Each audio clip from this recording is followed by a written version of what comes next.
un véritable déni de justice. Les conditions dans lesquelles cette décision a été prise ne sont pas dignes d'un État de droit. Cela aura des conséquences sur les relations entre la France et le Mexique. On nous dit que nous serions des criminels parce que nous appelons au boycott, alors que Mme Alliot-Marie appelle au boycott du Mexique. Le 10 mars 2004, le Parlement européen, dans sa majorité, a voté une résolution qui demandait le respect des droits fondamentaux et le respect de l'engagement d'Israël par rapport à cette situation que l'on connaît, en fait, par rapport à ces produits, en fait, qui ne respectent pas la traçabilité, qui sont vendus ici, souvent avec des étiquettes d'ailleurs d'Israël, mais parfois ils viennent des territoires occupés. C'est un peu comme à l'époque de l'apartheid de l'Afrique du Sud.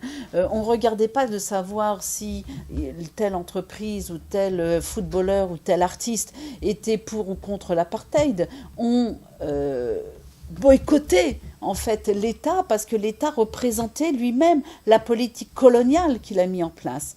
Et aujourd'hui, je crois qu'on ne boycotte pas les Israéliens ou le peuple israélien, on boycotte l'État d'Israël. L'État d'Israël, un peu là aussi comme Michèle Alliot-Marie, qui veut boycotter l'État du Mexique, parce qu'elle considère qu'il y a eu une parodie judiciaire. Eh bien, moi, je considère qu'il y a aujourd'hui une violation du droit international, une violation des droits humains et des droits fondamentaux universels, et que puisque nous, la France, mais l'Europe en général, on n'arrête pas de donner des leçons au monde entier sur le respect des droits fondamentaux, eh bien, commençons par nos partenaires économiques. 60% quand même de la balance commerciale israélienne est alimentée grâce à la perfusion européenne, et que si demain on décide de dire stop à cette perfusion, sauf s'il y a le respect des droits fondamentaux, je peux vous assurer que l'État israélien changera sa politique coloniale.